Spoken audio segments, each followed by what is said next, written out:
Mga ka-59 and God bless po sa ating lahat. Ingat po tayo lalo po sa mga duty pa lang ngayong gabi or naka-duty pa. So, mayroon po akong isang na encounter na isang follower po natin na tumawag sa akin personally. So, sabi niya matagal na daw siyang security personnel, almost 10 years na. Pero ganun pa din ang buhay niya. Walang nabago. Parang the more na tumatagal, nag-struggle yung buhay niya. Wala siyang ipon, especially. Tapos, napakagulo ng mga nararanasan niya sa buhay. Sa family niya, ngayon, ang sabi ko sa kanya, ito, kung ano ka ngayon, choice mo yan. Diba? Maraming hindi nakakaintindi sa ganitong mga security personnel na ano yung nangyayari sa atin, sa inyo, choice mo yan, kagustuhan mo yan. Walang pwedeng mangyari sa buhay natin na hindi natin pinayagan. Lagi po nating tatandaan yan. So, ano yung dapat natin gawin para mabago naman ang buhay natin? Kasi ito lang po yan eh. Ikaw ba sa ganyang sitwasyon ng buhay mo na napakagulo? Willing ka na ba na habang buhay, iyan na lamang ang gusto mong ma-achieve sa buhay mo? Wala ka bang plano na mamit mo naman yung buhay na gusto natin, at iyan din po ang gusto ng ating Panginoon. Kasi unang-una po dapat ang gawin natin sa buhay, mga security personnel, dapat unahin natin ang Panginoon sa buhay natin. Hindi, kasi ang iba pagka binabanggit ang pangalan ng Panginoon, parang corny yan, parang hindi sila as is. Napakahirap po mabuhay nang wala ang Panginoon sa puso natin. Kailangan po lagi siya yung number one natin. Just dun po mag-i-start na ma-change ang buhay natin. Ang iba hindi naniniwala kasi nga sobrang layo nila. Ang iba naman malapit pero parang sobrang ano naman, sobrang nasa ano ng relihiyon ako minsan nakakasakal na. Dapat yung gusto ng Lord, di ba ang gusto niya nga magaan ang buhay. Sabi nga, my yoke is easy, my burden is light. Sabihin, kailangan, huwag na may sobrang sitao po tayo. Hindi tayo yung talagang hindi makakagawa naman. Ibig sabihin po, you have to balance yourself. Kasi ito yung mabigat eh. Kung minsan gusto nila mag-resign, umuwi na lang ng probinsya, anong mapapala natin pag nandun tayo? Diba? Kasi wala kang plano eh. Kumbaga suntok sa buwan ang gagawin mo dyan. So, pag may trabaho tayo, ito lang po yung sekreto dyan. Una, tandaan po natin kung ano yung nangyayari sa buhay natin. Pinapayagan natin yan. Sa lahat sa buhay po, it's a matter of choice. Choice mo yan eh. Bakit mo pinayagan ang alam mong mali? Bakit mo gagawin alam mong mali? Di doon ka na sa tama na ito yung gagawin ko kasi makakabuti sa akin. Wala dapat mahirap na tao ngayon eh. Kung talagang naiintindihan nila ang konsepto ng buhay. Diba? Kasi, okay, may trabaho ka. Alam mo yung sweldo mo. Bakit hindi mo bigyan ng allotment kung saan mo dapat gastusin yan? Kasi ito po yung number one dyan. Wala sa trabaho yan. Wala yan kung ano ka man. Ibig sabihin po, paano mo lang i-handle yung ano yung meron ka? May trabaho ka. Sumusweldo ka. Doon ka mag-start. Kasi nakakalimutan natin yung allocation ng ating mga paggastos. Kasi ang nangyayari po, parang gusto lang natin sumweldo, gastos, ganyan. Walang plano. So dapat may plano po tayo. Kasi pag may plano ka, alam mo yung mga gagawin mo, naka-advance ka. Ito'y napakamalaking kukulangan sa mga security personnel yung hindi marunong magplano sa buhay. Lalo yung mga nasa kabataan pa, nasa edad parang 20s, 30s. Yan, parang ang buhay nila, akala nila ganun-ganun lang. Dapat po start na kayong mag-save, mag-invest. Hindi po puro sa trabaho lang tayo nakapokus. Sabi nga, ang trabaho po natin, short term lang to. Hindi to long term. Magre-retiro at magre-retiro tayo. Or, kung minsan, ang hamon ng discrimination, pag nasa edad ka na, minsan pag security, pag plain cleared ka pa, medyo mahihirapan ka na mag-apply pag 40s ka na.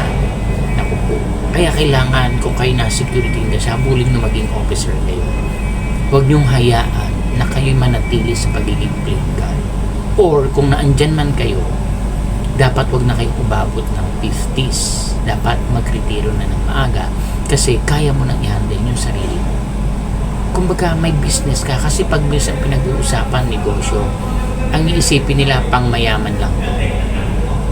Hindi ito pwede sa akin. Mali po. Lahat kung ano yung nangyayari sa mayayaman na yan, sa lahat ng tao pwedeng mangyari. Basta pinayagan natin.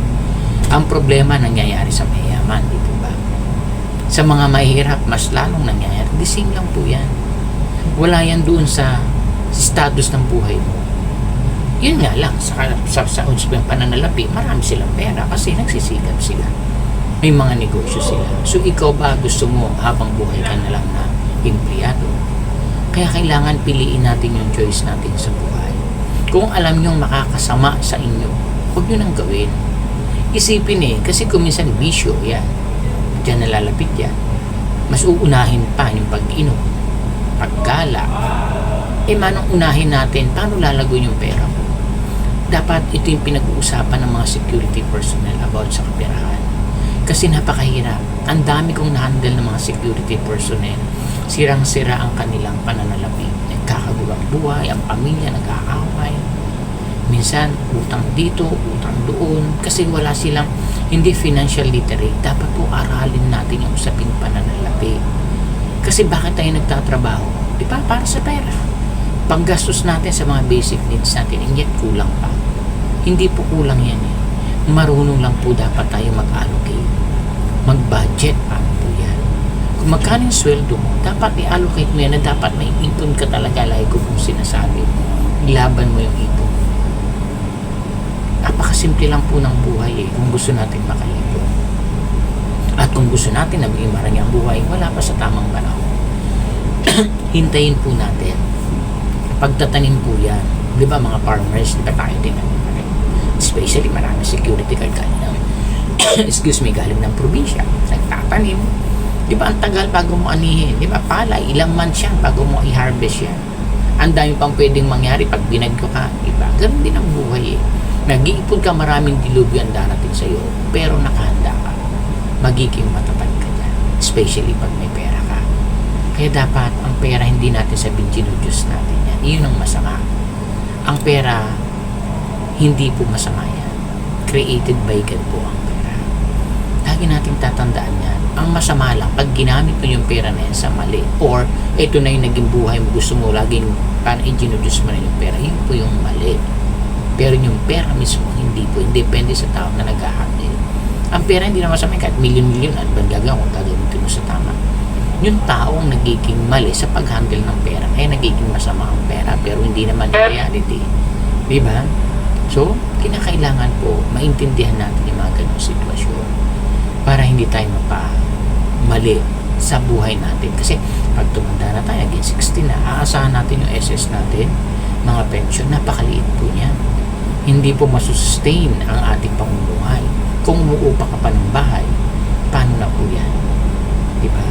Huwag natin iasa yung buhay natin sa mga anak.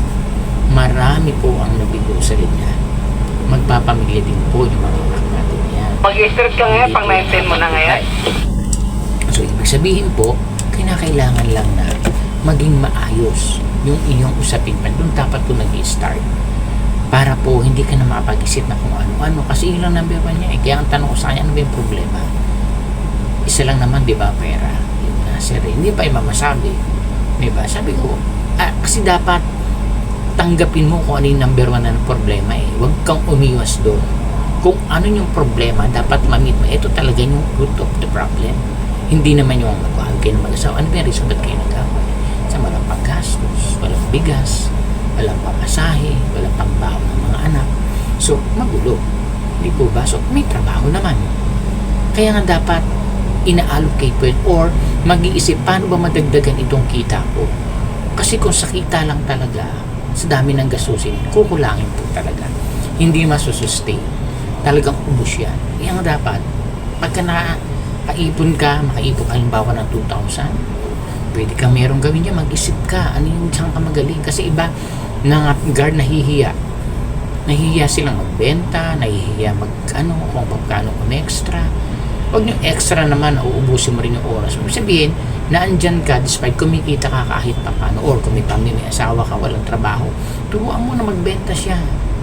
Yun yung pinakamaganda magtulungan kayong magpartner sa buhay. Mahirap kasi kung ikaw lang ang aasahan.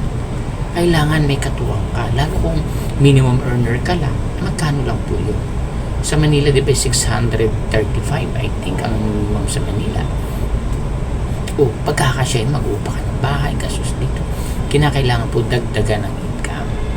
Ang pagtitipid, hindi naman din nakakatulong yan eh. Kahit anong tipid mo, wala ka naman titipirin, paano na?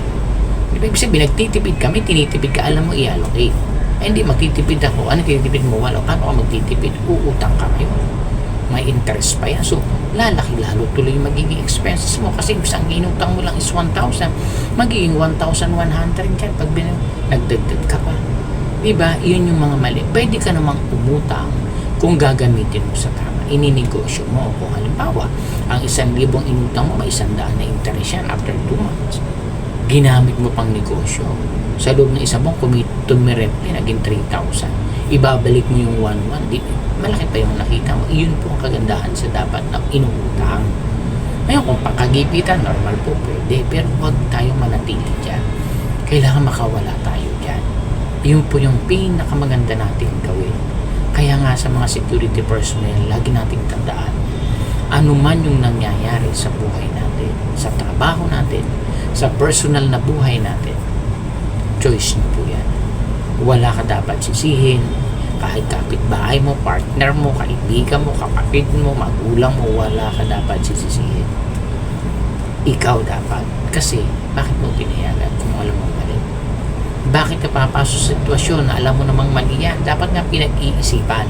Hindi po pwede na naaya lang ako napainom lang ako Hindi yun, iisipin mo agad.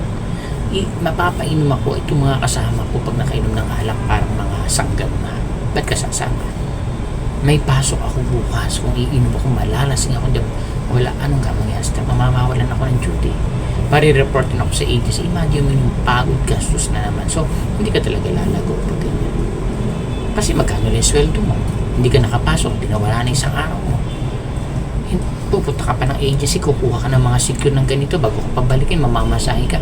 Yet, hindi ka pabibigyan ng officer mo kasi may schedule na, bukas ka na pa 2 days na. Paano kung sanction na? Hindi ka na pa-dutyhin. Anong mangyayari sa'yo ngayon? Kaya nga, yun yung sinasabi. Ano man ang nangyayari sa atin, choice po natin yan. So, dapat po, pakaisipin natin palagi ano yung dapat. Especially po, sa pera lang yan eh. Kaya maraming nagkakasira-sirang pamilya dahil sa financial po yan. Wala nang iba. Kasi kung may pera ka, maayos yung gagawin yan. Pagkakaintindihan kayo, masusustain lahat ng needs. At higit sa lahat, makakatulong pa tayo. Marami pong paraan. Kaya gusto nyo pong matuto sa pag-iipon, mag-comment lang po kayo or mag-message kayo sa akin. Tuturuan ko po kayo. Kasi kahit sa amin pong detachment, may mga savings po. Mga guard namin, nag-iipon kami, paano namin i-handle yung pera. Ano po yan, transparent po yan. Kaya nga, ginugrow namin yan. Hindi dapat yan mawala. Kasi meron kami time na maghahatian na, hindi ikot po ulit. At least nasusustain. Hindi ako saan kayo uutang. Dapat po ang officer talagang marunong kung paano nyo i-manage yung tao natin. Huwag lang sa puro trabaho. Huwag nyo pagalingin sa puro husay ng trabaho, puro ganito po. Gagaling po yan pag may pera yan. Masarap kasama ang tao na may pera. Gagaling sa trabaho. Hindi yan mag-iisip ng kung ano. Kasi prepared siya nakaplano siya Parang bahay yan, di ba? Pag gagawa ka na ba, dapat may plano. Yung mga kontrakto, susundan lang lahat ng plano kung ano yung gusto yan doon sa matapos. Pero kung wala kang plano, ang gulo-gulo niyan. Di ba? Hindi tama yung sukat, nagkamali-mali. So, ano mangyayari? Aayusin uli yung trabaho, so dagdag gastos na naman. Ganun din po sa buhay. Mahalaga po may plano. So, marami pong salamat. I hope po doon sa tumawag sa akin, makatulog po sa iyo to. Naway, ayusin lang po natin, sir, kaya po yan. Walang imposible. Basta takot tayo sa Panginoon, nandun sa puso natin, alam natin kung ano gagawin natin, and then dapat pupiliin natin yung mga choice sa buhay na alam natin tayo mag-benefits. Kasi whatever it takes, di mo man gusto yan, nandyan na yan, pinasok mo yan, choice mo pa rin yun. Kasi ginawa mo yun, imposible po hindi mo gusto yan. Huwag tayong maniniwala na hindi ko gusto yun, ginawa po gusto mo yan. So, aminin natin, accept natin yung sarili natin na gawa mo and then change. Kaya para po makaiwas tayo, magplano po tayo. Maraming pong salamat and God bless po sa ating lahat.